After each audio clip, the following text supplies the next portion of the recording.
Então, uma boa noite a todos. Vamos dar início às nossas atividades da noite. O estudo da obra Gênesis de Kardec. E antes de a gente... Bom, tu faz a leitura para nós, por favor, né? Minutos de sabedoria. Não diga que não pode trabalhar em benefício dos outros. Quantos mudos dariam uma fortuna para poderem falar como você? Quantos paralíticos suspiram pelos passos que você pode dar? Quantos milionários lhe entregariam suas riquezas para terem 1/10 da fé que você tem? Não diga que não pode trabalhar.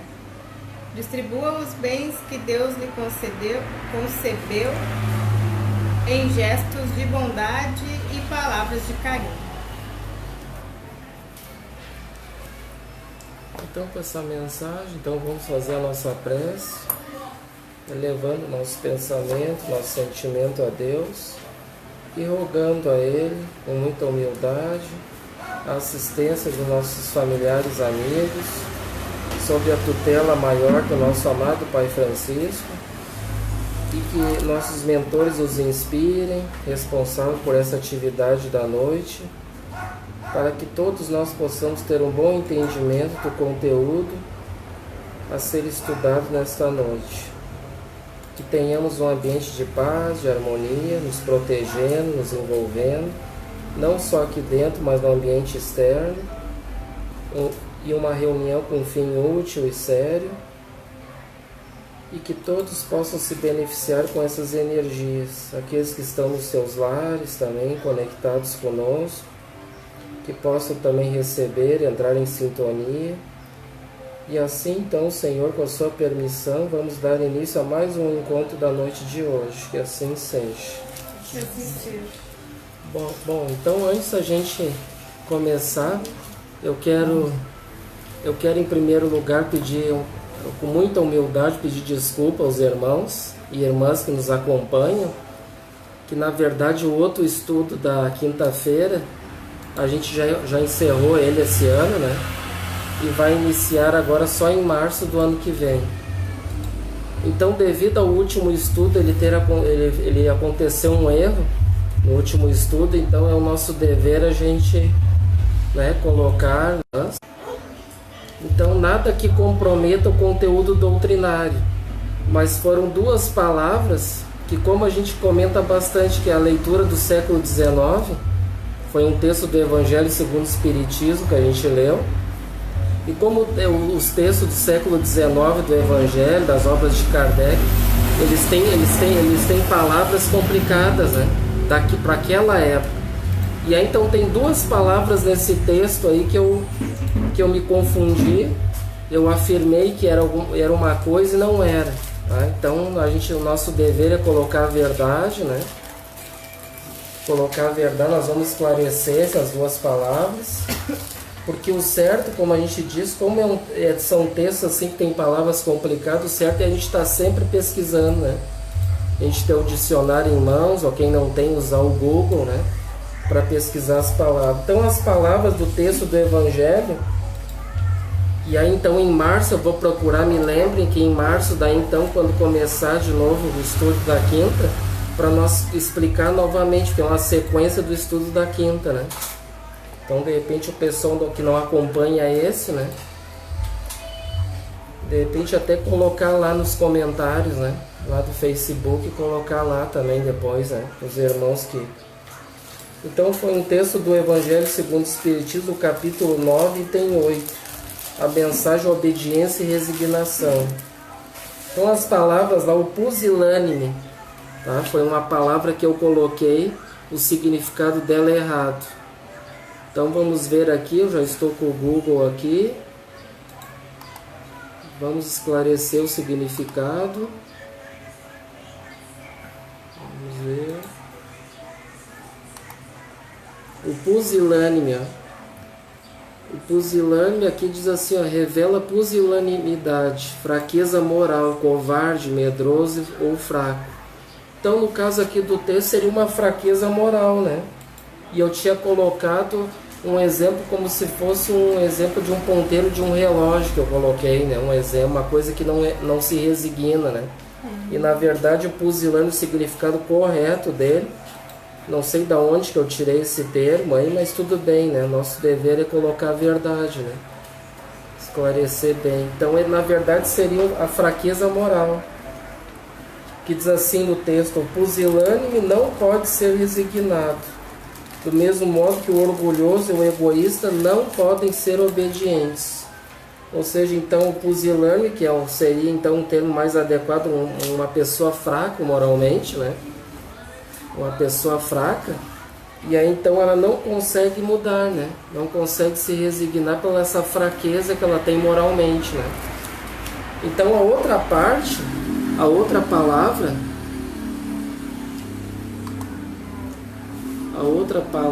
é, vamos ver, é o látego. É quase lá no final do texto, diz assim, ó: ai do espírito preguiçoso, ai daquele que cerra o seu entendimento, ai dele, porquanto nós, que somos os guias da humanidade em marcha, lhe aplicaremos o látego e lhe subteremos a vontade rebelde, por meio da dupla ação do freio e da espora, lembra? E aí eu coloquei o látego, o significado como se fosse cola, que também não tem nada a ver com cola, né? Então não sei de onde é que veio esses termos que eu coloquei. Ligou pro latex? Eu acho que sim, né? Foi mais ou menos parecido. Então, na dúvida, é bom a gente sempre não ter problema assim de erros, né? Dúvida daí depois? O que aconteceu, né? Eu sempre acompanho os estudos, né? Depois que é gravado, eu assisto ele, eu escuto para ver, né? Como é que tá, se houve algum erro. E é importante, né? É importante até para mim analisar, para que de repente não caia de repente na mão de outra pessoa que veja, né? Claro que pode acontecer também, né? A gente sabe, pode haver críticas e tudo, né? E a gente está sempre aberto, né? Para trocar ideias, né? Porque como a gente comenta, ninguém é dono da verdade, né? E como nós somos imperfeitos, então, né, eu pedi desculpa, perdoando a minha ignorância, né? Que nós somos ainda ignorantes. Por isso que é bom a gente sempre ter em mão para não ter dúvida. Apareceu uma palavra complicada ali, não colocar aquilo, mas eu tenho certeza que é aquilo, sem olhar o dicionário. Muitas vezes pode não ser, né? Então foi um erro grave que aconteceu, mas que não comprometeu o contexto, né, doutrinário, nada que, né, comprometesse o contexto, né? Porque a ideia foi colocada, a ideia é a mesma, né? No sentido do contexto geral do texto que a gente colocou durante o estudo, nada que comprometesse, né? Então o látego, que diz ali, significa pena ou punição que se inflige à pessoa ou animal, um castigo no caso, né? Então seria a mesma coisa, um termo mais adequado aqui ao texto, seria como se eles colocassem um castigo. Então ele diz assim, ó: lhe aplicaremos o castigo, né? Ou punição, lhe submeteremos à vontade rebelde. Na verdade, a gente sabe que os benfeitores jamais vão nos colocar, nem Deus faz isso, nem Jesus, de colocar um castigo a alguém, né?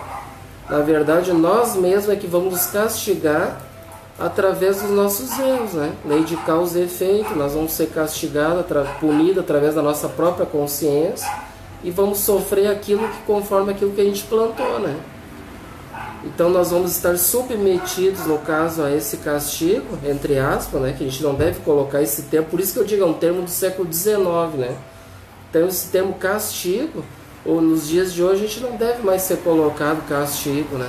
Ou punição, porque se Deus não castiga, né? Então a gente, na verdade, significa os nossos erros, né? E que nós vamos então vamos ter que corrigir os nossos erros, seria um termo mais adequado, né? Através dos nossos erros que a gente cometeu, né? Tá, gente? Então, só para esclarecer essas duas palavras aí, tá? Pedindo perdão e desculpa aos irmãos pela nossa ignorância. A gente vai procurar agora fazer o melhor possível para não colocar aquilo que acha que tem certeza, mas depois vai ver não é. Então alguém me buzinou no ouvido, eu estava escutando, com certeza os benfeitores, eles avisam, foram no meu ouvido, ó, dá uma olhadinha nessas duas palavrinhas ali que eu acho que está errado. E com certeza eles corrigem a gente, viu, gente? Com certeza.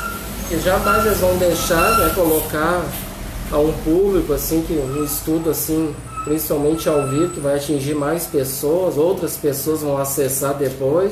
De repente alguém sabe o significado, já escuta, mas uma coisa totalmente incorreta. Todos nós estamos submetidos a erros. Então fica o recado para todos, tá? Agradeço a compreensão e agora vamos retomar o nosso estudo da terça-feira de hoje. Então, que é o estudo da Gênesis, né? Já foi esclarecido esse de quinta. O ano que vem voltamos novamente, lembrem, a novamente esclarecer esse erro, tá? Vamos então para o capítulo 4 do livro A Gênesis, os milagres e as predições segundo o Espiritismo. A gente faz um estudo da editora CELD, né? Quem quiser baixar esse estudo, está disponível, pode baixar diretamente do site, que é www.editoraceld.org. Pode baixar de lá esse PDF gratuito da Gênesis, ou tem também no nosso Facebook, a gente colocou lá, né? Para quem quiser fazer o download para acompanhar os estudos. Porque se acompanhar outras traduções, vai ter diferença, né? Como a gente já comentou, né? E vai ter bastante coisas faltando também, né? Bastante material que vai faltar. E essa edição é muito boa, porque ela tem notas de rodapé ali que traz explicações para os dias de hoje, né? É muito bacana, isso aí nos ajuda nos estudos. Então tem a nota da editora CELD, em muitos textos lá embaixo, lá que vai explicar e vai trazer para os dias de hoje, né?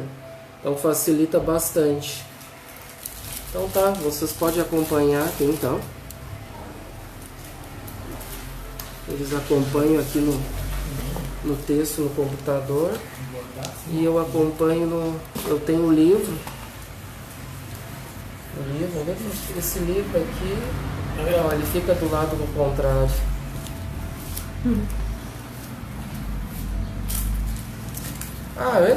Desculpe, gente.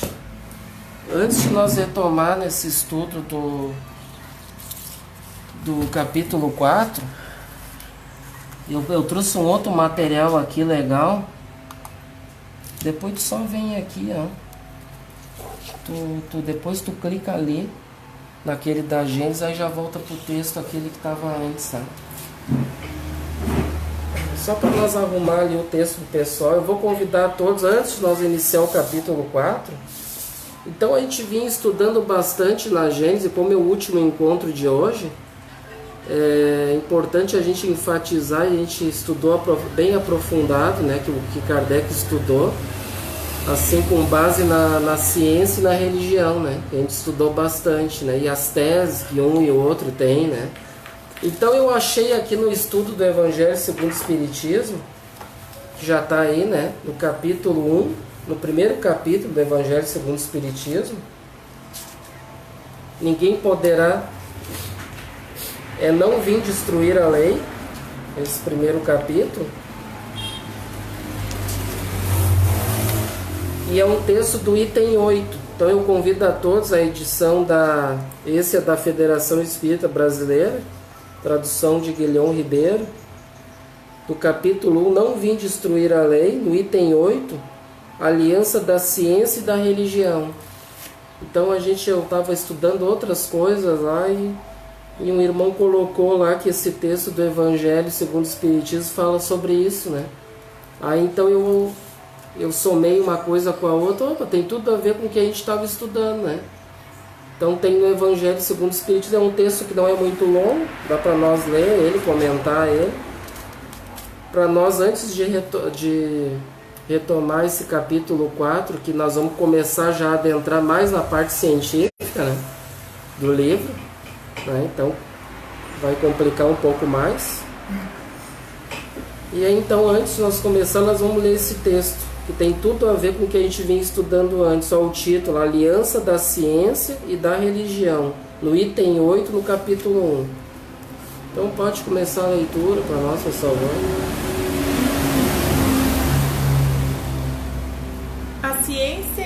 religião são as duas alavancas da inteligência humana. Uma revela as leis do mundo material e a outra as do mundo moral. Tendo, no entanto, essas leis o mesmo princípio que é Deus, necessariamente estaria em erro e a outra com a verdade, porquanto Deus não pode pretender a destruição da sua própria obra.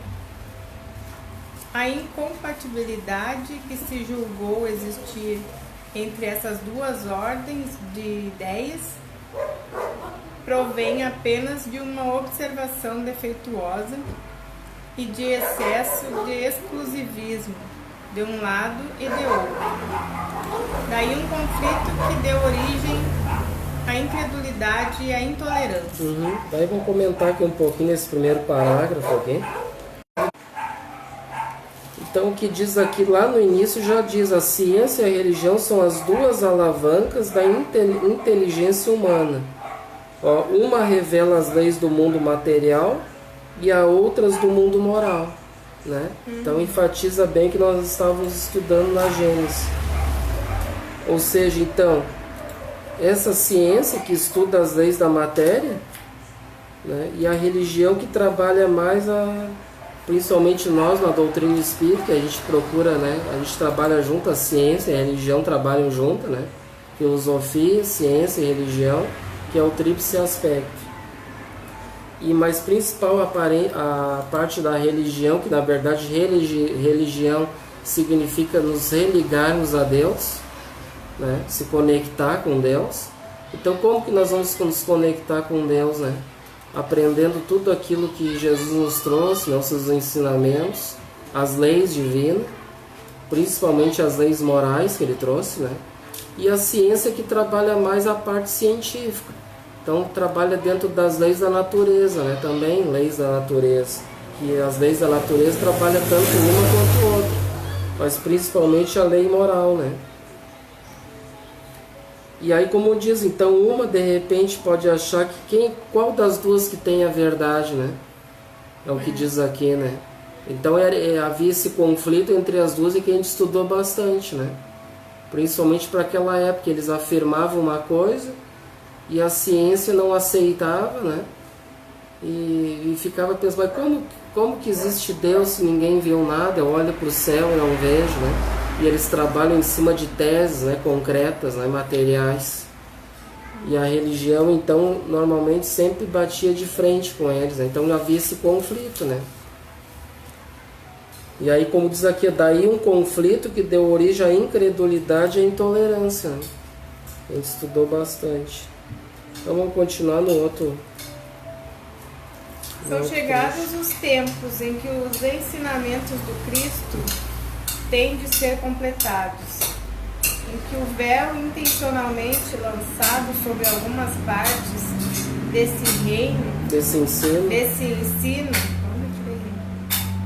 tem de ser levantado, em que a ciência, deixando de ser exclusivamente materialista, tem de levar em conta o elemento espiritual, em que a religião, deixando de ignorar as leis orgânicas e imutáveis da matéria, como duas forças que são, apoiando-se uma na outra e marchando combinadas, se prestarão mútuo concurso. Então, não mais desmentida pela ciência, a religião adquirirá inabalável poder, porque estará de acordo com a razão, já se lhe não podendo mais opor à irresistível lógica dos fatos. Então aqui diz assim, são chegados os tempos, né? Então hoje a gente já pode dizer, já lá o Kardec já dizia no século XIX, né? São chegados os tempos. E hoje mesmo a gente já vai vendo do século XIX para cá, da codificação de Kardec até os dias de hoje, já são 161 anos, né? E da codificação espírita. E a gente viu que de lá para cá, quantos avanços já aconteceu na parte da ciência, né? muito, até a gente comentou, até a própria parte da medicina já está começando a compreender também a aplicação de energias, né, através de paz, sabendo que é útil, né, que é importante, não só a questão material, né, mas a questão de energias também espirituais. Então a gente vê que aos poucos assim, a gente já vê que as duas já estão começando a se entender e começando a querer se unir, caminhar juntas, né? Que esse é o propósito, né? Entre a ciência e a religião, que hoje sim a doutrina espírita então trabalha, né? Trabalha junto esses aspectos, então facilita, né? E uma então apoia a outra, né? E aqui diz: são chegados os tempos que os ensinamentos do Cristo têm de ser completados, né? Em que o véu intencionalmente lançado sobre algumas partes desse ensino tem de ser levantado, em que a ciência, deixando de ser exclusivamente materialista, né, que era muito materialista, tem de levar em conta o elemento espiritual, né, em que a religião, deixando de ignorar as leis orgânicas e imutáveis da matéria, como duas forças que são, apoiando-se uma na outra e marchando combinadas, se prestarão mútuo concurso. Então, não mais desmentida pela ciência, a religião adquirirá inabalável poder, porque estará de acordo com a razão, já se não podendo mais opor à irresistível lógica dos fatos, viu? Então elas vão caminhar juntas, né? Já são chegados os tempos, já. Kardec já dizia no século XIX. Então vamos para o próximo parágrafo. A ciência e a religião não puderam até hoje entender-se, porque, encarando cada uma as coisas do seu ponto de vista exclusivo, reciprocamente se repeliam. Faltava com que encher o vazio que as separava, um traço de união que as aproximasse. Esse traço de união está no conhecimento das leis que regem o universo espiritual e suas relações com o mundo corpóreo.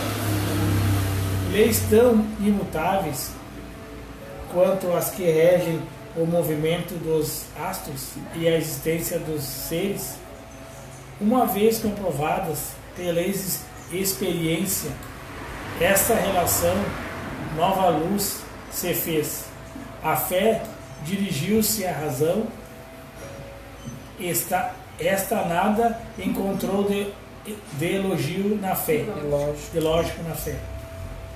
Vencido foi o materialismo, mas nisso, como em todo, há pessoas que ficam atrás, até serem arrastadas pelo movimento geral, que as esmaga, se tenham resistir-lhe em vez de o acompanhar. É toda uma evolução que neste momento se opera e trabalha os espíritos. Após uma elaboração que durou mais de 18 séculos, chega ela à sua plena realização e vai marcar uma nova era na vida da humanidade. Fáceis são de prever as consequências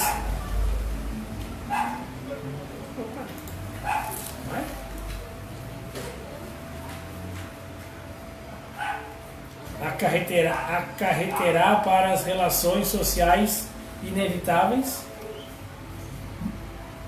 modificações, às quais ninguém fará força para se opor, porque elas estão nos desígnios de Deus e derivam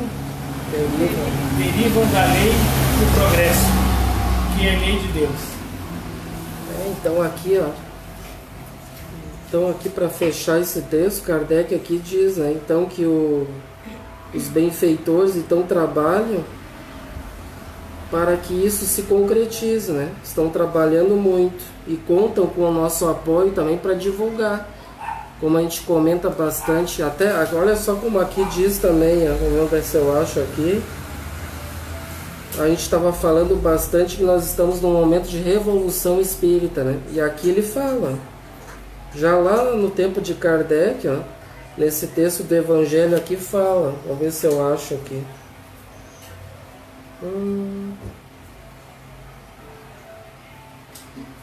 Onde é que está aqui o termo revolução?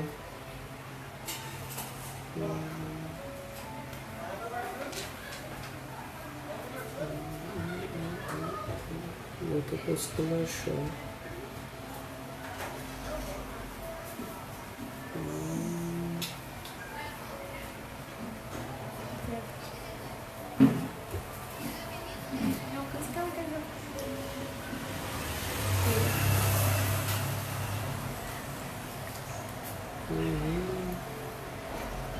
Bom, não consegui achar aqui, agora perdi o fio da meada aqui. Mas ele diz aqui que os benfeitores espirituais, através dessa revolução espiritual, fazendo com que aqueles mais endurecidos que não aceitem essa proposta, diz ali até uma palavra bem forte, vão ser esmagados, né? Ou seja, aqueles que não querem acompanhar a lei de progresso, né? Que diz lá no final do texto. Assim como a transição planetária, aqueles que ficarem para trás, que não quiseram, que quiserem atrapalhar a lei do progresso, e que não tem como atrapalhar essa lei, né? Então eles vão ser, no caso, vão ser retirados, né? Vão ser retirados, vão ser levados para outro lugar, né? Conforme a sua evolução, a sua sintonia. E essa revolução então tem o fim então realmente de fazer entender entre a ciência e a religião que acima de tudo é essas leis imutáveis, né, que regem todo o universo. Então as leis orgânicas, né, as leis morais, ou seja, as leis naturais que regem o universo, e até o próprio movimento espírita que a gente comentou através dessa revolução espírita, até próprios espíritos também ficam endurecidos, que a gente já comentou bastante naquela tese, não, mas tem que trabalhar isso aqui, né? E não pensa assim que a própria doutrina espírita está evoluindo, está crescendo, vai acompanhando, né, as épocas, né? Ela não fica estagnada lá no século XIX, imagina se ficasse lá parada, lá, né, só com as obras básicas, não viesse mais nada. Então os benfeitores estão sempre fazendo essa revolução, estão sempre trabalhando para trazer, né, inovações, trazendo através de pesquisadores, que a gente comentou, pessoas que muito provavelmente já são espíritos já mais evoluídos, né, que já têm um olhar, né, para buscar, para se aprofundar nas obras que estão aí, né, e para trazer até uma própria revolução dentro do movimento, mostrando, ó, já aqui diz aqui, ó, há 200 anos já, né, período de 200 anos antes de Kardec, aqui diz no texto que já começaram, né, esse período. E aí então lá o próprio Kardec, que os próprios estudos dos fluidos, né, que já veio já com Mesmer, né, antes de Kardec, né, já veio, né, que ano foi? Foi em 1800, foi 10 anos, o Kardec tinha 10 anos. Foi lá. O Kardec era criança ainda, né, tinha 10 anos de idade, mas já tinha um Mesmer, né, que ele já estava trabalhando em cima desse projeto, estudando em cima dos fluidos, né, do magnetismo animal, dos fluidos. E aí então os benfeitores usaram dessa tese de Mesmer, né, e trouxeram para Kardec trabalhar em cima dessa tese que já estava sendo trabalhada por Mesmer, antes de Kardec. Ele tinha começado, e Kardec já tinha 10 anos de idade, né, então era uma criança, e ele deu continuidade a esse processo. Então vejam, né, que o próprio Kardec pegou aquela tese, né, foi evoluindo, e hoje eles estão trazendo para nós as inovações, né, em todas as áreas, e a gente deve acompanhar, né, não deve ficar parado, tudo que é novidade a gente tem que ficar atento, ó, um pesquisador tal trouxe uma inovação, trouxe né, uma pesquisa, alguma coisa assim que ninguém tinha visto ainda na doutrina, né, um estudo, uma pesquisa nova, né. Então a gente tem que ficar atento, tem que ver, ó, vamos ver que pesquisa é essa, vamos ver o que é, né, se aprofundar, estudar para ver se tem sentido com o que Kardec ensinava ou não, né. Então tem esse texto, foi muito importante, né, enfatizou bem para nós encerrar essa aliança, né, que nós vínhamos estudando antes entre a ciência e a religião. Então agora nós vamos entrar no capítulo 4. Agora sim nós vamos entrar então na Gênesis, no capítulo 4, nesta edição da CELT. E o título é Antigos e Modernos Sistemas do Mundo. Então aqui nós vamos começar já a adentrar mais na parte científica, Capítulo né? 5. É, capítulo 5. Eu falei 4 para ti, né? Corrigindo, então, que lá no Face tinha colocado o capítulo 4. Aqui é capítulo 5. Antigos e Modernos Sistemas do Mundo. Então a gente vai estudar o que aqui? É um capítulo que não é muito longo, né?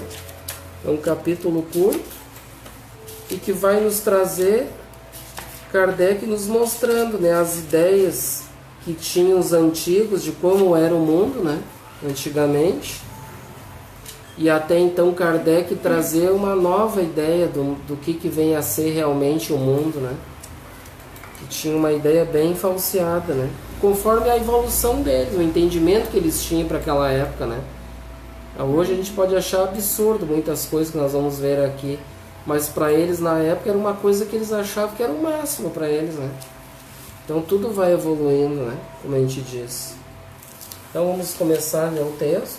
Pode ler, por favor. A primeira ideia que os homens fizeram a respeito da Terra, do movimento dos astros e da constituição do universo, teve que ser em sua origem baseada apenas no testemunho de seus sentidos, ignorando as leis mais elementares da física e das forças da natureza, e não tendo mais que a sua visão limitada como meio de observação, eles só poderiam julgar pelas aparências. Então aqui diz que lá, ó, conforme a ideia que aqueles homens tinham, como a gente estava dizendo, a respeito da Terra, né, do movimento dos astros, como é que funcionava, da constituição de todo o universo, né, em sua origem, então baseava-se apenas em testemunho do que eles entendiam para aquela época, né, ignorando as leis elementares da física, né, e das forças da natureza, e não tendo mais que a sua visão limitada, né? Porque eles não tinham entendimento então das leis. Eles só poderiam julgar pelas aparências. Então era o que eles viam, achavam que era aquilo, né? E ponto. E aqui alguém que se colocasse contra aquilo, né? Antigamente eles eram condenados até a morte, né? Em muitos casos era até a morte. Jamais podia se bater de frente contra a igreja naquela época, né? Porque naquela época quem mandava, quem dominava, a gente estudou bastante antes, era a igreja, né? A igreja apostólica, a católica romana, né? E isso oprimia a ciência, né? Eles ficavam mais encolhidos com medo também, né?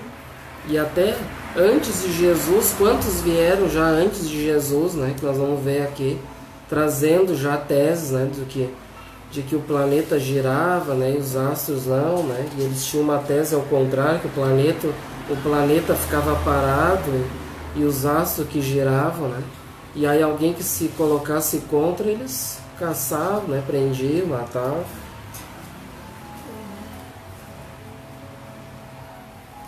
Pode ler para nós. Vendo o sol surgir pela manhã de um lado do horizonte e desaparecer à tarde do lado oposto, concluíram naturalmente que ele girava em torno da Terra, enquanto esta permanecia imóvel.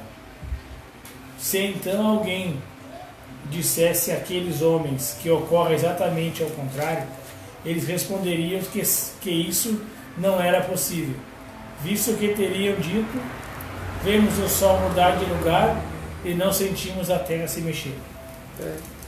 Então aqueles que se colocavam contra, eles mesmo assim eles achavam até provando, né, provando que realmente, né, aqui eles tinham a tese, ó, o sol surgiu pela manhã de um lado e desaparecer à tarde. Então eles concluíram que ele girava em torno da Terra, o Sol, enquanto o planeta, no caso, permanecia imóvel, né? Essa tese que tinha aí. E daí se alguém se colocasse contra essa ideia, eles diziam então, né, eles provavam nessa tese, dizendo que eles diziam que o Sol mudava de lugar, que eles viam que o Sol, no caso, andava, mas eles achavam que era o Sol que andava, né? Que se mexia, ele nascia num ponto, né? E morria no outro, né? No caso. E aí então eles achavam que era o Sol que andava, que se mexia, o planeta ficava estático ali, né? E eles diziam, né? Vemos o Sol se mudar de lugar, e a Terra eles não sentiam se mexer. Né? Para eles a Terra era firme, não viam nada se movendo, só o Sol, né? Então eles tinham a tese, então, né? Afirmavam através disso. Entenderam? Essa é a tese que tinha. Vamos para o item 2, então. Naquela época as viagens eram curtas, raramente ultrapassavam os limites da tribo ou do vale, não permitindo que se comprovasse a esfericidade da Terra. Como então supor que a Terra pudesse ter a forma de uma bola? Neste caso, os homens só poderiam se manter sobre o ponto mais elevado e supondo-a habitada em toda a superfície. Como eles poderiam viver no hemisfério oposto com a cabeça para baixo e os pés para cima? O fato ainda lhes pareceria mais impossível com um movimento de rotação. Quando se vê ainda nos dias de hoje em que se conhece a lei da gravitação, pessoas relativamente esclarecidas não perceberem este fenômeno, não devemos nos admirar que os homens primitivos não tivessem sequer suspeitado da sua existência. Para eles, portanto, a Terra era uma superfície plana, circular, como um grande disco, estendendo-se a perder de vista na direção horizontal.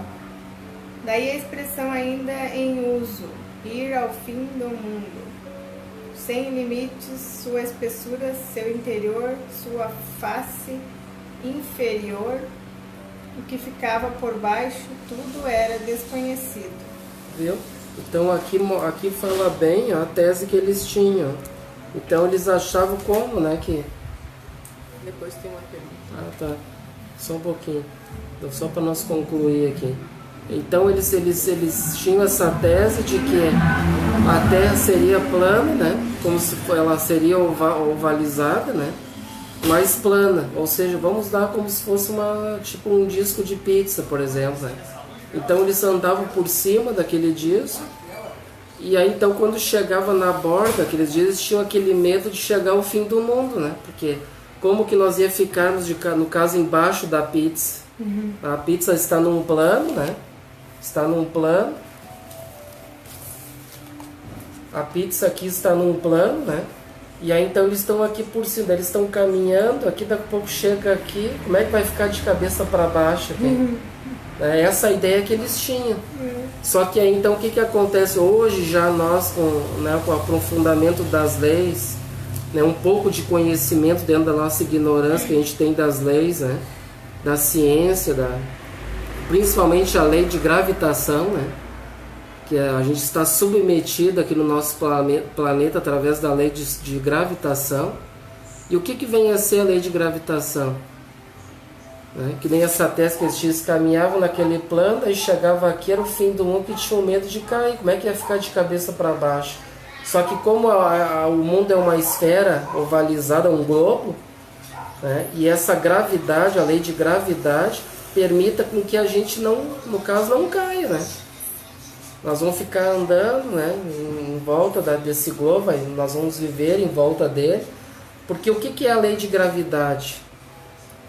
Se a gente perguntar, a gente toca um objeto no chão, e o que tem a ver a gravidade com isso? Ah, mas foi porque eu toquei um objeto e ele caiu. Mas não foi só por esse fato que eu toquei e ele caiu. Foi pelo fato que através nós estamos submetidos a essa lei de gravidade, né, que se nós tocarmos um objeto, ou eu me lançar, me der um pulo, eu vou ter que automaticamente eu vou cair no solo, porque essa lei de gravidade faz com que a gente venha para o solo. Ela faça com que a gente fique chumbado no solo. Até porque na Lua não tem, e daí se tu jogar uma coisa, o negócio fica E flutuando. aí no caso lá na Lua, então já não tem essa gravidade que a gente tem aqui, né? E que a ciência então tem uma medida ali, tudo eles medem a gravidade e tudo mais, né? E aí então aqui a gravidade é mais forte, né? Já lá na Lua que mostra eles, lá tudo que vai pra lá fica flutuando lá, né? Não tem chão, pode ficar flutuando, que beleza, né? Não tem aquele peso, né, que tem aqui. Então é essa lei de gravidade que faz com que a gente fique chumbado no solo. Ou seja, então acabando com essa tese que o mundo é uma bola, né, um globo, e a gente está sobre o solo, só que esse solo, como dizer, que se fosse plano, como as viagens eram curtas, né? Então, o que acontece? A pessoa que estava lá adiante, por exemplo, de barco, se fosse somente plano, tu ia ver ela, né? Então, até porque as viagens eram curtas, tu ia ver ela naquele plano, naquele horizonte. Mas como a Terra vai se ovalizando, né? E aí, então, por que tu vai olhando aqui no horizonte, aquele mar, tu vê um barco assim, indo. Daqui a pouco ele começa já a ir diminuindo, né? Ou seja, porque vai acompanhando essa, como diz ali, né? Essa esfera do globo, né? Esse sistema ovalizado, né? Entenderam? E aí então fazendo com que a gente não chegue ao fim do mundo, como diz ali, caindo lá na beira, né? Ou seja, não tem beira, né? Não tem beira, nós vamos ficar... Se nós darmos a volta ao mundo, por exemplo, como diz, a volta ao mundo em 80 dias, que até tem um filme, né? Nós vamos dar uma volta no mundo inteiro, nós vamos chegar ao ponto que a gente iniciou. Ou seja, a gente não vai cair do chão, né? Não vai chegar numa beira, cheguei no fim do mundo aqui porque é plano, agora eu vou cair, né? Então essa era a tese que eles tinham, tá? Só para dar uma simplificada, para poder todo mundo entender bem, né? Então vejo que a tese deles era bem... O Matheus perguntou, essas definições eram por causa dos lugares de céu e inferno? Uma boa noite ao nosso irmão Matheus, pela participação dele, né, que tá viajando ainda. Ele pergunta assim, essas definições eram por causa dos lugares de céu e inferno? Não, na verdade, do que a gente está se tratando aqui é uma questão referente, não a questões assim espirituais, né? Pelo que eu vejo a pergunta dele ali entre céu e inferno, era a tese que eles tinham, a religião, né? Católica, que tinha um lugar que era ou o céu ou o inferno, que nós iríamos para um dos dois, né? Ou o purgatório, que tu aguarda lá para ver para qual dos dois que tu vai ir, né? E aí então, isso não, o que a gente está se tratando aqui agora é a parte científica agora, na verdade. Né? A gente já saiu da religião, né? Que a gente estudou bastante essa parte de céu, de inferno. E agora então a gente está estudando a tese que eles tinham de como era o formato do planeta, né? No caso, né? Então que eles tinham a tese que o planeta era do formato de um plano, do formato de um disco de pizza, no caso, né? Então foi aquela explicação toda que a gente deu anteriormente, né? Daí chegando naquela beira, que daí era o fim do mundo, eles caíam, que seria impossível eles ficarem embaixo do disco caminhando de cabeça para baixo, né? Entenderam? Então não tem a ver com essa tese do céu e inferno, no caso, né? Mas valeu a participação, né? Porque às vezes a pessoa de repente pode tá achando que a gente está abordando num contexto, né, de uma espiritual, né? E aqui na verdade seria geológico mesmo, né? Agora nós vamos para a continuação do item 2, não terminou, né? Não sei se tu vai querer ler Ah, tá, a gente concluiu, tem uma nota de rodapé 35, né? Concluiu o item 2. Então tem uma nota de rodapé 35 e diz assim, ó, a mitologia hindu ensinava que ao entardecer, o astro do dia se despojava de sua luz e atravessava o céu durante a noite, como uma face obscura. Então aqui diz, a nota de Kardec, ó. Então os hindus acreditavam que o sol ligava, né, ele surgia ligar como se fosse uma lâmpada e daí desligava e atravessava o céu e ficava como lua, no caso, né? Era essa tese hindu que tinha. E aí depois tem outra tese, ó. Na mitologia grega, ó, representava a carruagem de Apolo, puxada por 4 cavalos. Anaximandro de Mileto sustentava. Então Apolo tinha uma tese que era cavalos puxando, ó, uma carruagem. Ó. Já o Anaximandro de Mileto sustentava ao que refere Plutarco, que o Sol era um carro cheio de fogo muito vivo, que teria escapado por uma abertura circular. Então veja as várias teses que tinha, né? Então esse irmão aí,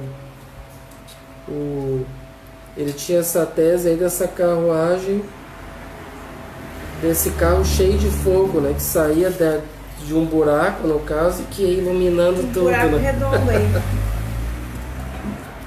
Aí tinha outro aqui, ó, o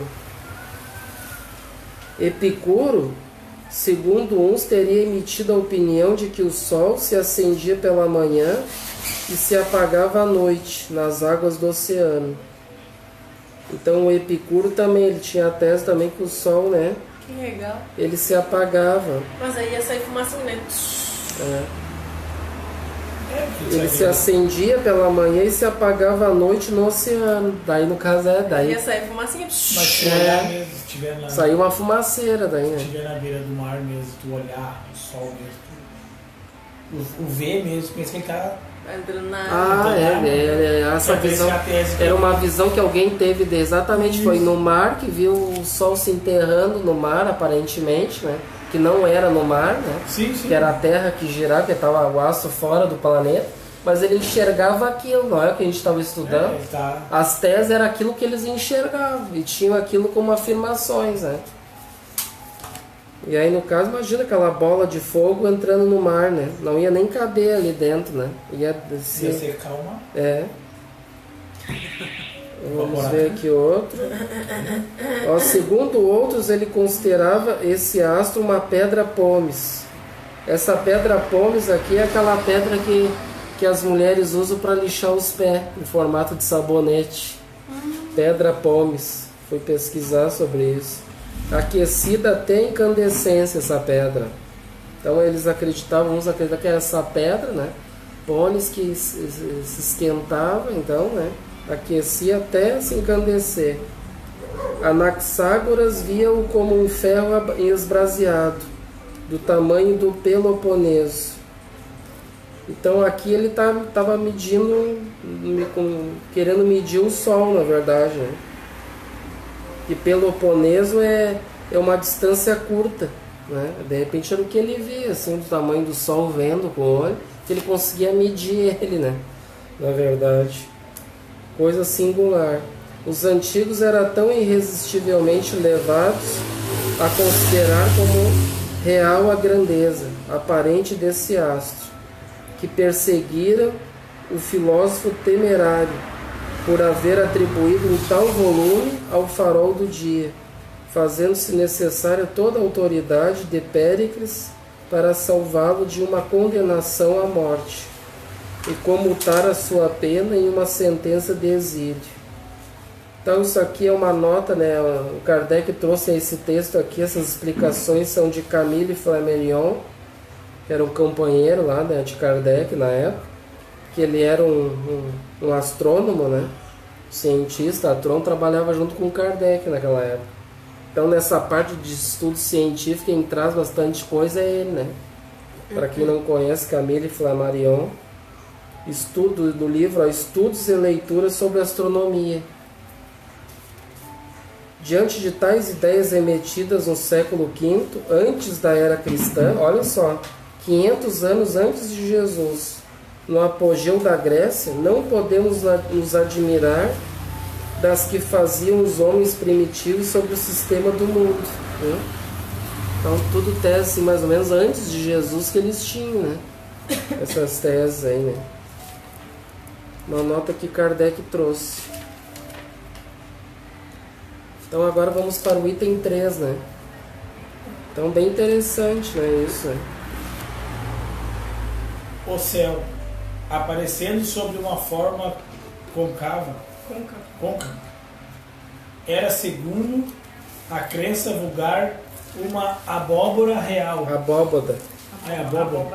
Abóbada real, cujos bordos inferiores repousavam sobre a terra e delimitavam os seus confins. Vasta cúpula totalmente preenchida com o ar, sem noção alguma sobre o infinito do espaço, incapazes mesmo de o concederem, os homens imaginavam essa abóbada constituída de uma matéria sólida. Daí o nome de firmamento, que sobreviveu à crença e que significa firme e resistente, do latim firmamentum, derivado de firmus, e do grego ermatos, firme, sustentáculo, suporte, ponto de apoio.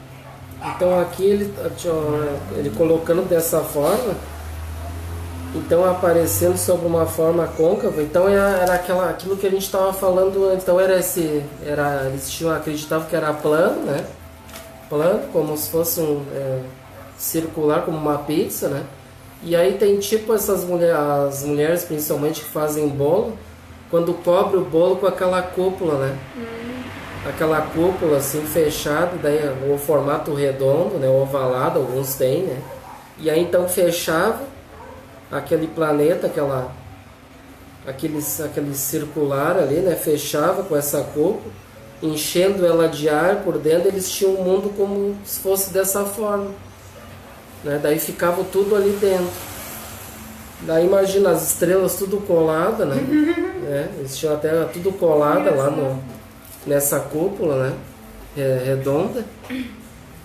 Então vejo que eles tinham hoje a gente dá engraçado, né? Que até você e eu, a gente dá risada, né? Mesmo, né? A gente fica pensando que era uma coisa que até então para eles era uma revolução também para eles naquela época, né? Que para eles acreditavam que era daquele jeito, né? E é engraçado também porque hoje em dia muitas coisas que a gente acha que sabe, vão ver no futuro, não é bem assim, vai ser engraçado também.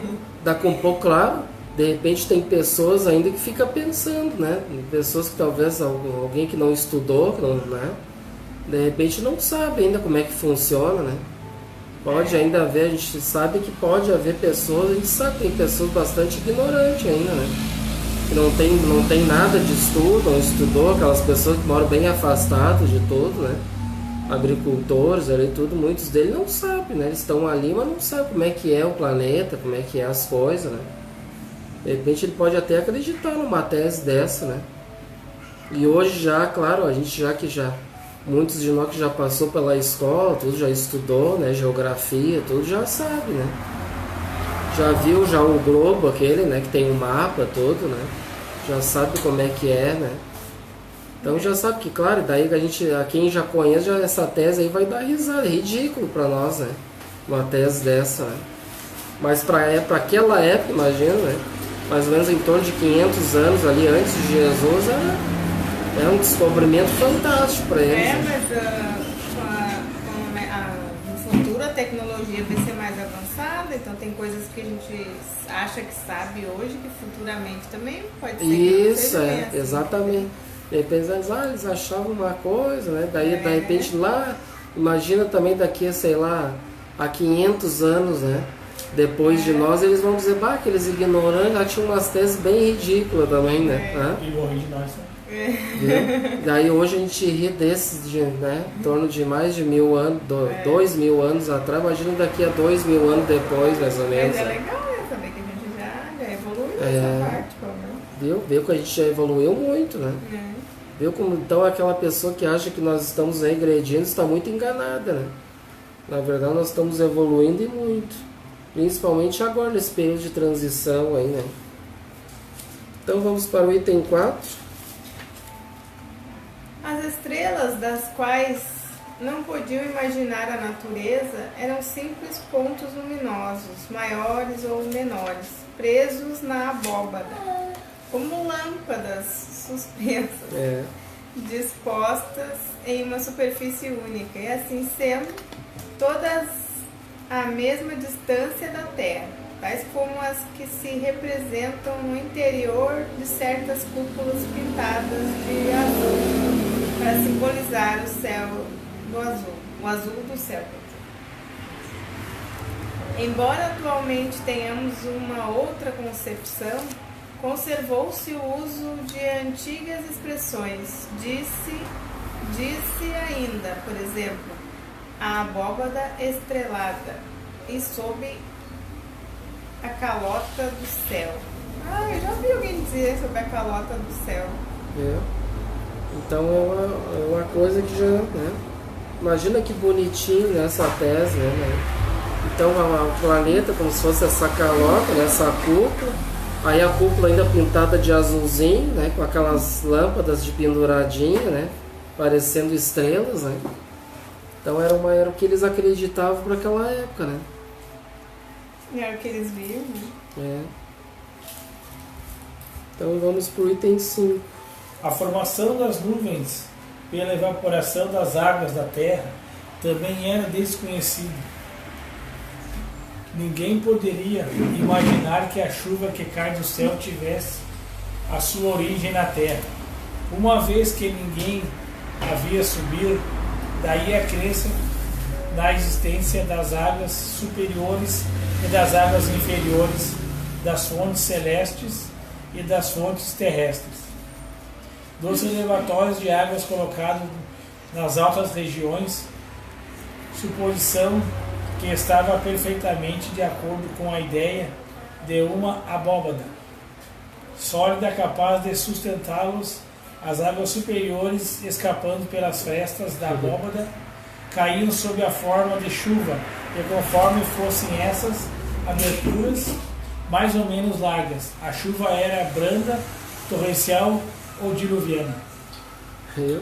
Então eles não acreditavam que, né, porque nem hoje para chover, por exemplo, que há essa evaporação, né, das próprias águas que a gente tem aqui embaixo, que sobe, que daí formam as nuvens, né, e que aí volta de novo em forma de chuva, né. E daí eles tinham a tese que não, que a chuva vinha do céu, né, vinha do céu, que tinha pequenas aberturas, de certo, na abóbada, nessa cúpula, né, e aí então caía essa água lá de cima, né. E aí é bem interessante porque estudando a Gênesis lá do Velho Testamento, ele lá fala, lá no capítulo 1, né, que fala em águas superiores e águas inferiores, né, águas de cima e águas de baixo.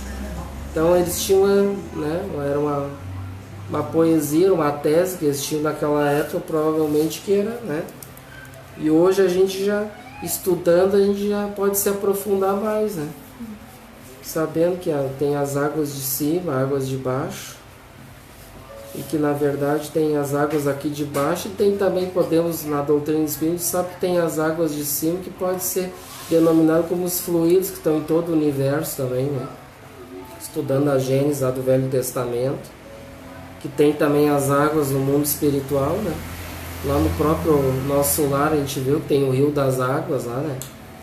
Então tem essas águas lá também. Então tem as águas de cima representando o mundo espiritual e as águas nossas aqui, né?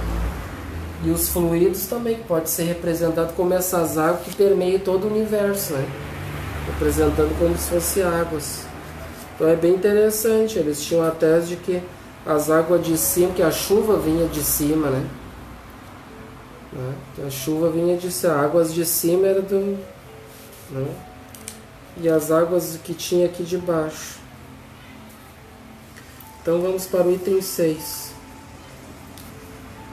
A ignorância completa acerca do conjunto do universo e das leis que o regem, bem como da natureza, da constituição e da finalidade dos astros, que aliás pareciam ser tão pequenos comparados com a Terra, necessariamente fez com que esta fosse considerada como a coisa principal, o único objetivo da criação, e os astros como acessórios criados unicamente para os seus habitantes. Esse preconceito se perpetuou até os nossos dias, apesar das descobertas da ciência que mudaram para o homem o aspecto do mundo. Quanta gente ainda acredita que as estrelas são ornamentos do céu para dar prazer aos olhos dos habitantes da Terra. Então eles achavam que eles eram Só para enfeitar. os seres principais do universo, né? Imagina tendo uma tese dessa aí, né? Eles achavam que era só eles que viviam ali naquele mundo, né? E os astros, no caso, que seriam bem pequenininhos aos olhos dele, né? Como o Sol, como a Lua, vendo ele, as estrelas, vendo pequeno, né? No firmamento. E aí tem tudo a ver também com o que a gente estuda, né? Do orgulho, do egoísmo, achando que nós somos os principais seres do universo, né? Que é só a gente que existe, né? Então a gente sabe que não é só nós, né? Que o universo é infinito, Deus está sempre criando, não para de criar. E a gente, na verdade, imagina se o nosso planeta é um mundo de quinta grandeza, né? É um dos menores que tem, né? Tem outros bem maiores, né? Como Júpiter, como Saturno, né? Esses aí são bem maiores do nosso sistema solar, nós somos um dos menorzinhos, né? Mas antigamente eles não tinham como saber, né? Não tinha tecnologia, o que eles estavam vendo e era isso. Era aquela visão que eles tinham ali. Eles não tinham o Hubble, né? Não tinha nada. Que o Hubble hoje vai fazer quase 30 anos já que tem o Hubble, né? E quanta pesquisa que ele trouxe, né? Dados, né? Do universo, né? Tá até hoje, né? Esse Hubble aí, né? Imagina, ele já tá, daqui a pouco já vão inventar outro, porque já tá com quase 30 anos, né? Tecnologia não para, daqui a pouco eles inventam outro bem mais evoluído que esse Hubble aí, né? Tecnologicamente. Já tá defasado, já tem que inventar outro. Ele leva até o nome do próprio, o sobrenome do que patenteou, né? Telescópio Hubble aí. E aí então eles não tinham, eles viam aquilo e acreditavam essas ideias, né, daquilo que viam, né? Achando que era só eles que viviam ali, que tinha tudo aquilo à disposição só para eles, né?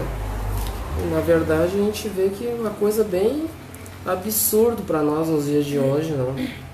Mas é interessante a gente saber, né, estudar, dar uma lida, acompanhar esse estudo que Kardec fez para nós saber o pensamento, como é que era e quanto que a gente evoluiu mesmo, né? Que nesse livro aqui a gente está estudando a parte científica, mas ao mesmo tempo a gente está estudando a lei de evolução também, né?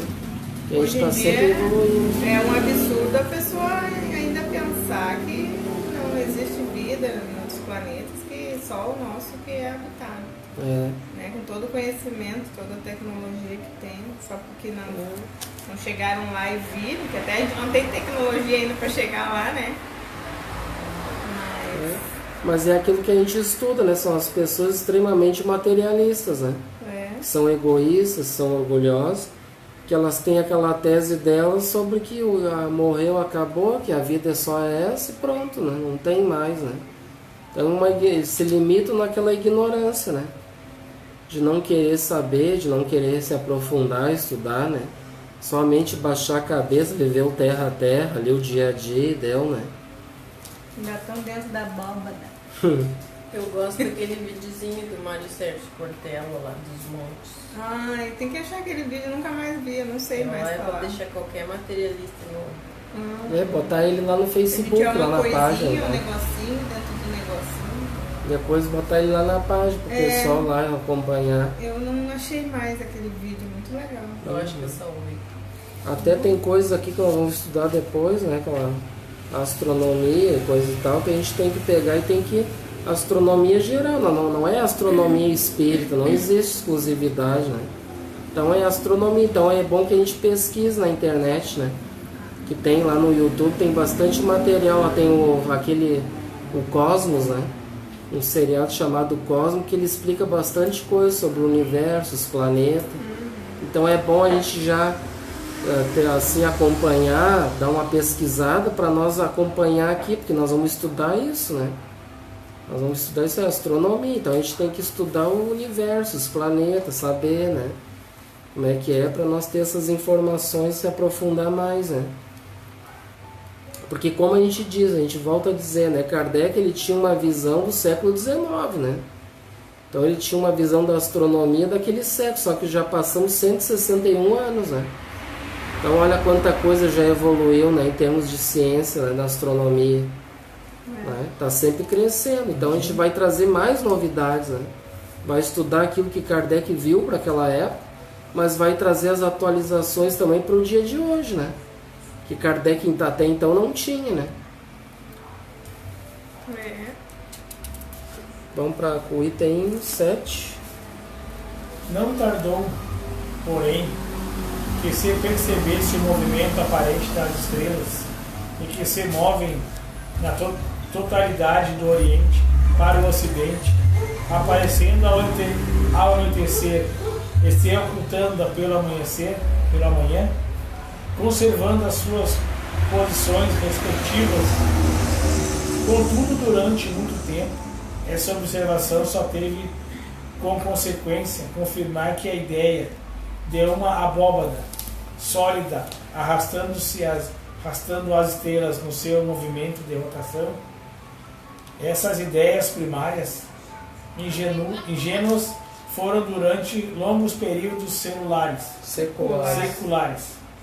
o fundamento das crenças religiosas e serviram de base a todas as cosmogonias antigas. Cosmogonia é o estudo do cosmo, né? É a origem do universo, no caso, cosmogonia. É outra palavrinha, né? Que é cosmogonia, né? Cosmogonias antigas, estudo da origem do universo. Esse aqui eu já tinha pesquisado essa palavra aqui. Aí depois eu... mas tu não pesquisou, é outro significado, né? Não, essa aqui eu já pesquisei antes, então já não precisa olhar agora.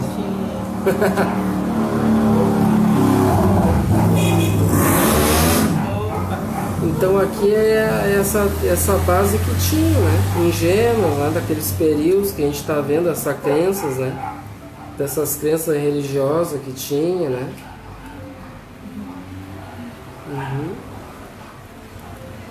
Do movimento dessas estrelas que se movem na totalidade do Oriente para o Ocidente, aparecendo à noite, né? As estrelas, então se movimentando, elas vêm de noite e aí elas desaparecem, somem de manhã, conservando as suas posições respectivas. Então eles observavam que elas voltavam no outro dia e estavam, mas tá lá no mesmo lugar, eu vi que estava naquele lugar ali. Então elas saíam, voltavam e voltavam para o mesmo lugar.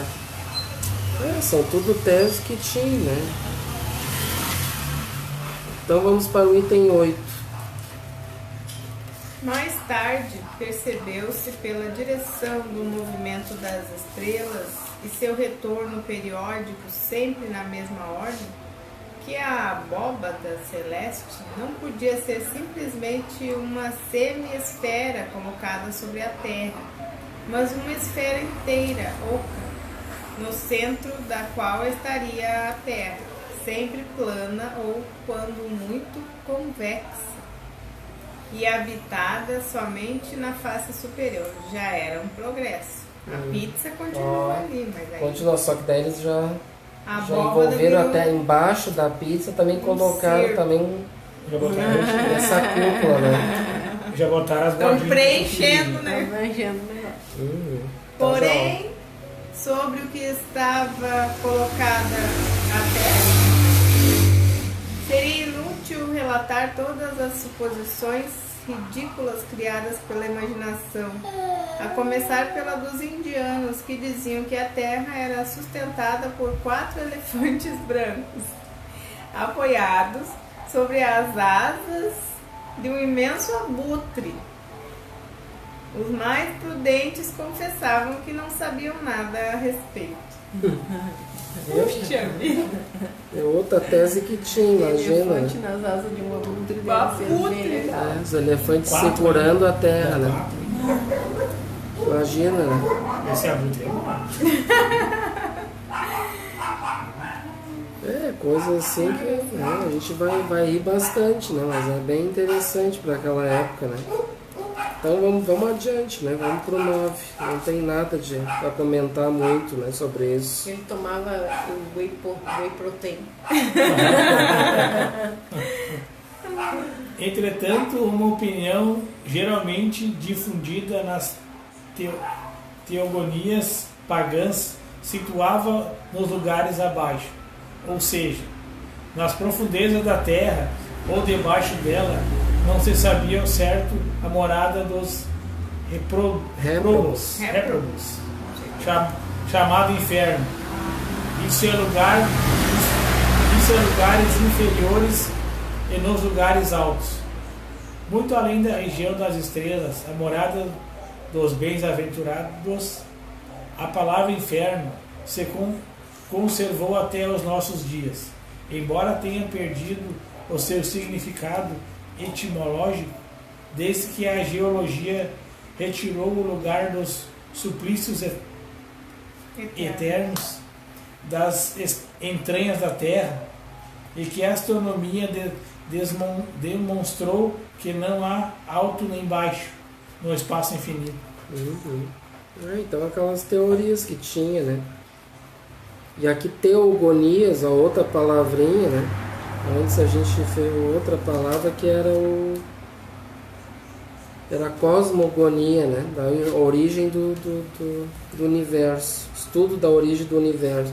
E teogonias, estudo então dos deuses, né? Teogonias pagãs, então estudo de deuses, né? Que situava nos lugares baixos, ou seja, nas profundezas da terra ou debaixo da terra. Então, como eles não sabiam, né?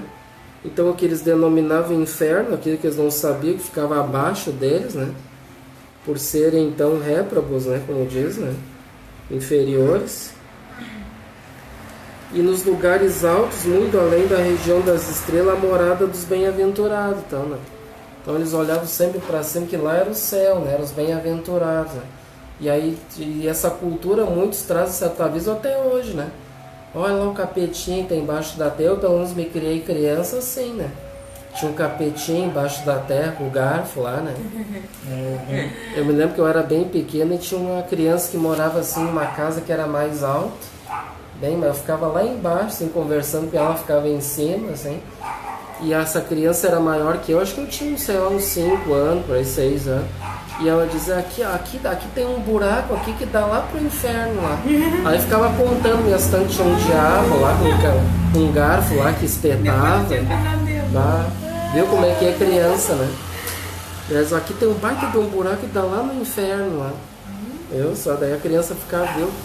Muitos passavam essas ideias para as crianças, né? Aí ficava com medo, né? Aquela coisa toda, né? E aí então aqui diz assim que a palavra inferno se conservou até hoje, viu? Como a gente diz, embora tenha perdido seu significado etimológico. Desde que a geologia, ó, então a ciência, ó, a parte da geologia, né? Estudo geólogo, né? Retirou o lugar dos suplícios eternos das entranhas da terra. Viu? Então ela retirou, né? Mostrando que não tem nada disso aí lá estudando, né? E que a astronomia, né? A ciência, o estudo dos astros, né? Dos planetas, demonstrou que não há alto nem baixo no espaço infinito. Então para o universo, no caso, não existe alto ou baixo. Não tem essa denominação no universo, né? Como é que tu vai saber o que é eu tô no alto, tô no baixo? Não sei, não tem. Né? É o infinito. O que é o infinito? O infinito não tem início, não tem fim, né? Não tem alto, não tem baixo. Né? Então foi essa teoria. Então a ciência evoluiu e provou, mostrou, né? Evoluiu e complicou. Era mais fácil a pizza, sabia? Depois imagina a cabeça daqueles que acreditavam daquele jeito. Agora Né? complicou. Em cima e embaixo era o céu e o inferno. Tudo definido agora. Tá uma bagunça. Então para eles tinha isso aí, né? Nós ficava no meio termo ali, a terra, né? Daí tinha o céu ou o inferno abaixo de nós, né? Ia para baixo, aquele que fazia arte, vou dizer. Então a ciência foi mostrando, né? Foi provando, daí que foi começando a acontecer aquilo que a gente estudou antes desse confronto, né? Um com o outro que eles estudavam, né? Se aprofundavam através das teses, dos cálculos e tudo mais. da própria tecnologia que eles iam adquirindo, mostrando, comprovando, e a igreja não aceitava, né? Não aceitava. Todo aquele que se colocasse contra as ideias da igreja, a gente sabe que, né, era queimado, era morto. Né? Tava lascado, tava lascado. Então vamos para o item 10.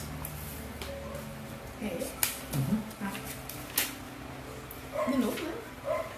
Sob o céu límpido da Caldeia, da Índia e do Egito, berço das mais antigas civilizações, pode-se observar o movimento dos astros com tanta precisão quanto permita a ausência de instrumentos especiais.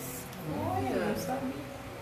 Observou-se primeiramente que certas estrelas apresentavam um movimento próprio, independente das demais, o que não permitia supor que essas estrelas estivessem pregadas na abóbada. Pois, olha, era rebelde. Para distingui-las das estrelas ditas fixas, chamaram-nas de estrelas errantes ou planetas. Foram então calculados os seus movimentos e os seus retornos periódicos. Só um pouquinho. Então aqui diz, né, que então aqueles que tinham aquela tese que via lá, aquela estrela, estão no mesmo formato que nós tínhamos visto, que estava ali e tal. E se alguma saísse dali, daí eles não sabiam por que saía, o que acontecia, né? Aí eu dar uma volta. Daí então aí a ciência estudando que na verdade as estrelas na verdade são planetas, né? Já não mais aquelas luzinhas só que brilhavam, né? Que tinha algo muito mais do que isso. E a gente sabe também que muitos planetas eles podem também ser extintos, né? Conforme o tempo a gente estudou já que existe a lei de destruição. Cada planeta tem o tempo X de vida, né? E ele vai se deteriorar com o tempo também, né? Mas sumiu estrela tal, por quê, né? Aí hoje com a tecnologia, o próprio esse telescópio Hubble, ele já estuda tudo, já vê, deu explosão de um planeta tal, né? Hoje já sabe detectar, né? Inclusive até aqueles próprios destroços ali que pode se deslocar, pode passar perto aqui da Terra, uma coisa outra, isso aí tudo eles já identificam já, né? Se extinguiu estrela tal, por exemplo. Eles já podem estudar, saber alguma coisa, né? Não tudo, claro, mas mais ou menos até o alcance que vai, né? Hoje a nossa tecnologia pode alcançar, né? Principalmente aquelas estrelas que a gente vê, muitas delas esse Hubble ele já consegue, né? Estudar, analisar, né? Já fazer um estudo, já um esboço, já mais ou menos daquela estrela, né? Então vamos continuar. Notou-se no movimento diurno da esfera estrelada a imobilidade da estrela polar, em torno da qual as demais estrelas descreviam em 24 horas círculos oblíquos, paralelos, maiores ou menores, de acordo com a distância em que se encontravam da estrela central. Esse foi o primeiro passo em direção à descoberta da inclinação do eixo da Terra. As viagens mais longas permitiram observar os diferentes aspectos do céu, segundo as latitudes e as estações do ano.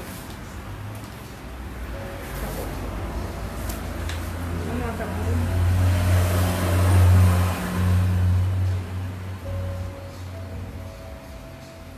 Tem uma nota para ler. Tem uma nota de rodapé, né? Que diz aqui: latitude terrestre é o arco meridiano compreendido entre uma localidade e o equador terrestre, medido de 0 grau a 90 graus. 0 a 90 graus, para o norte ou para o sul, conforme o ponto esteja situado no hemisfério norte ou no hemisfério sul da Terra, respectivamente. Por exemplo, a cidade do Rio de Janeiro encontra-se na latitude 22 graus e 33 minutos. 22 graus e 33 minutos sul. E a cidade de Paris está situada na latitude 48 graus, 52 minutos, norte. É isso aí. Então, longitude terrestre é o arco do Equador compreendido entre o meridiano, que passa pelo Observatório Astronômico de Greenwich, subúrbio da cidade de Londres, da Inglaterra, e o meridiano que passa por determinada localidade, medido em graus, de 0 a 180 graus, para leste ou para oeste, conforme o ponto esteja situado no hemisfério oriental ou no hemisfério ocidental da Terra, respectivamente. Por exemplo, a longitude da cidade do Rio de Janeiro é 43 graus e 13 minutos, oeste, e a longitude da cidade de Paris é 2 graus, 19 segundos, 19 minutos, leste.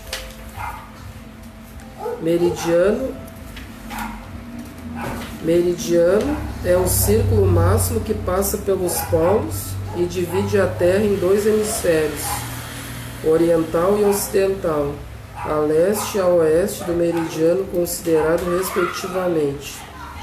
A latitude e a longitude determinam com precisão a posição de qualquer ponto na superfície da Terra. Esse sistema de coordenadas pode ser utilizado para determinar a posição de um ponto na superfície de qualquer mundo. Então é nota dos revisores, né? Nota da editora Cell, lembra que a nota de rodapé eles explicando, atualizando para os dias de hoje, né?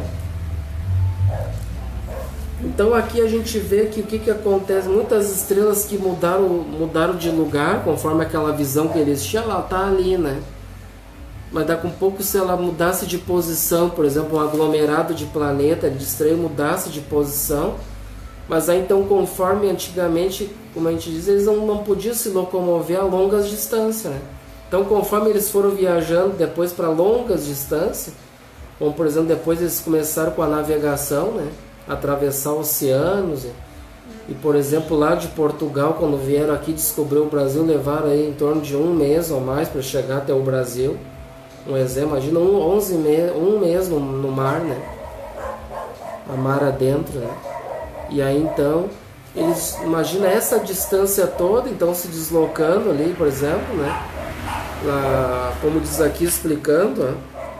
A latitude e a longitude, conforme vai se deslocando em grande distância, vai acontecer que aquelas estrelas que estavam naquele lugar, ela já vai se mexer, né? Na verdade foi a distância que a gente percorreu, né? E aí que modificou aquela posição, né? Ou seja, a gente andou, aquelas estrelas estavam num lugar, né? A gente andou e mexeu a posição dela, né? Mas foi pelo nosso deslocamento, né? Na superfície, né? Então ali explica bastante coisa, né? Então nós somos, nossas localizações pode ser medida, né? As latitudes, por exemplo, né? Em graus, minutos, segundos, né? Ou é norte, ou é leste, oeste, norte, sul, né? A gente pode medir, né? Por exemplo, nós aqui a gente tem, para se botar no Google Maps aquele, né? Que já tem, facilita a nossa vida. A gente quer botar uma posição. Qual é a posição que a gente se encontra aqui agora? Aí vai dar ali. Podem olhar lá, vai dar lá tantos graus, latitude, né? Tantos graus, tantos minutos, norte. Vai dar certinho. Por exemplo, como é que o exército eles falam só pelo rádio ali, né? Às vezes para socorrer alguém, né? A gente vê vocês, estou lá longitude tal, tantos graus, tantos minutos, tem ali uma bússola, um troço controla aquilo ali, né? E dá a posição certinho, vem eles ali, né? Conforme a posição que foi dada para socorrer aquelas pessoas, né? E eles podem se locomover por terra também. Eles fazem um tal de azimuth. Deles, entre eles lá. Meu irmão me explicou isso aí. Eles caminham daqui, esperam o ponto X, caminham 50 metros, norte no caso, não tem a luz, e ali eles marcam um ponto. Aí, 50 metros, 50 passos, ponto. Aí viram, mais 50 oeste. E assim eles podem se locomover. Para não se perder. Eles vão fazendo manual, no caso. Isso, eles vão fazendo um processo assim mecânico. Enquanto um, que nem aqui, eu parei aqui, eu marco que é tal hora, marquei aqui na bússola dizer assim. Aí um vai na frente e o outro vai anotando. E eles falam também negócio de horas, 7 horas. Isso, 12 horas. Eu não entendo nada aqui. Isso eu, mas é muito Dizer pra mim, corre às 7 horas, eu não sei pra onde é que eu vou. Ele pode dar tantos graus, por exemplo, a longitude, tantas horas, tantos minutos e tantos segundos. Pode dar em horas, minutos e segundos. Aqui ele deu 2 exemplos, né? Meu irmão falava Deu só, por exemplo, assim, minutos, né? Não deu horas, né? Tantos minutos. Eu saio daqui, vou na minha casa, é tanto espaço. Dali até lá minha mãe é tanto espaço. Daqui até a Bezerra lá embaixo é mais espaço. E hoje a lá, tecnologia já dá mais uma precisão mais correta. Hoje não precisa estar medindo, né? Pega o telefone, digita a tua coisa ali, o Google já vai certinho e te leva o próprio o GPS que a gente tem hoje, né? Imagina tu tá ali no carro, tu quer ir em tal lugar, como é que ela faz? Ela vai através desse, tu bota o endereço, mas ela vai calcular isso aqui que a gente está vendo, né? Longitude, latitude e tal, e vai dando por... E aí aparece aquela vozinha, né? Maravilhosa, que vai te dizendo, né? É bem interessante. E agora, onde é que a gente parou ali agora? A constatação... A constatação de que a elevação da estrela polar acima do horizonte variava com a latitude ajudou a compreender a esfericidade da Terra. Foi assim que pouco a pouco chegou-se a uma ideia mais exata do sistema do mundo. Por volta do ano 600 a.C., Tales de Mileto, Ásia Menor, descobriu-se a esfericidade da Terra, a obliquidade da eclíptica e a causa dos eclipses. Um século mais tarde, Pitágoras de Samos, ilha grega do mar Egeu, descobre o movimento diário de rotação da Terra em torno do próprio eixo, um movimento anual de translação em torno do Sol, e incorpora os planetas e os cometas ao sistema solar. E esse nomezinho, até para quem estudou, lembra bem desse Pitágoras, todo mundo adorava, né? Tal de teoremas de Pitágoras, era uma maravilha, viu? Então tem umas notinhas aqui falou sobre o Tales, né, que descobriu a esfericidade da Terra, e vejo aqui que ele descobriu 600 anos antes de Cristo, hein? Ele descobriu isso, hein? Minério caro, hein? Então Tales de Mileto, né, filósofo e matemático grego, 640 a 548 a.C., nasceu provavelmente em Mileto, fundador da escola jônica, autor de uma doutrina cosmológica, em que a água representa o papel principal, e de uma célebre teorema de geometria, né, o teorema que é de Pitágoras, né? É o mais antigo e o mais ilustre dos 7 sábios da Grécia. Nota conforme o dicionário Lelo Universal, volume 4. E o Pitágoras, né? Então 100 anos depois, né? Ou seja, então 500 anos antes de Cristo, Pitágoras, filósofo e matemático grego, cerca de 570 a 496 a.C., cuja existência é pouco conhecida. Teria nascido em Samos e fundado a seita dos pitagóricos, partidário da metempsicose. Tinha uma moral elevada e obrigava seus discípulos a uma vida austera. A escola pitagórica devem ser descobertas matemáticas, geometrias e astronômicas atribuídas a Pitágoras. Nota também de Lelo Universal, volume 3. Então aqui a gente já passou do horário, vamos fazer o nosso encerramento. Mas então a gente dá sequência depois, ainda continua, não terminou, né? Ele é bem longo esse aqui. A gente para aqui, anota a página aí. Nesse nosso aqui, a página 160, aí é outro, pelo site. 80. Pelo site é 80, né? Pelo PDF. E a gente parou no item 10. Que é bem longo. Então a gente retoma, então agora no caso só a gente vai entrar em recesso, né? Um recessozinho para nós dar uma arejada na mente, né? A gente retorna daí no início de fevereiro, a primeira terça de fevereiro a gente volta, né? para não ficar muito tempo sem estudar. E aí o outro da quinta que a gente volta em março, né? Então a gente agradece a presença de todos, tá? Uma boa noite a todos que participaram, eu, Mateus, a todos que não estão assistindo também, que participem, manda suas mensagens, né, de incentivo ou perguntas mesmo, que no que a gente puder esclarecer e ajudar, a gente está aí para isso, né? Para divulgar, para orientar, corrigir erros também, que pode, como a gente diz, pode acontecer erros também, né? E ninguém aqui não é nenhum espírito superior que está aqui, somos todos inferiores aprendendo juntos, né? A gente procura assim da melhor forma possível esclarecer e orientar, né? Como Kardec nos ensina. Então a gente deseja a todos, irmãos, né, um feliz 2019 a todos, se a gente não se vê por aí, né?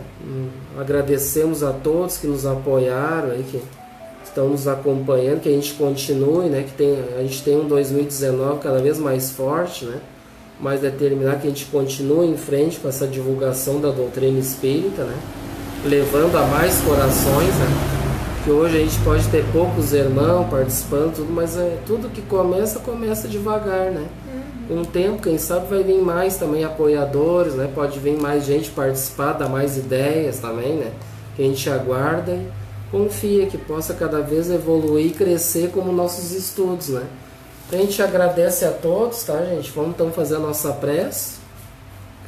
Então vamos agradecer a Deus, nosso Pai, por mais esse encontro da noite de hoje, agradecendo a toda a nossa família, aos nossos mentores, sob a tutela do nosso amado Pai Francisco, agradecendo a eles pelo apoio desses estudos serem divulgados, a levarem a mais pessoas, e que aqui nos colocamos com apenas humildes instrumentos falhos ainda, aprendendo, e que a gente possa cada vez aprender mais para colocar da melhor forma possível os estudos da doutrina espírita para todos nós. Agradecemos a toda a família, a todos, e damos então por encerrado as nossas atividades desta noite e deste ano. Muito obrigado a todos, tenham uma boa noite e até então, até o ano que vem.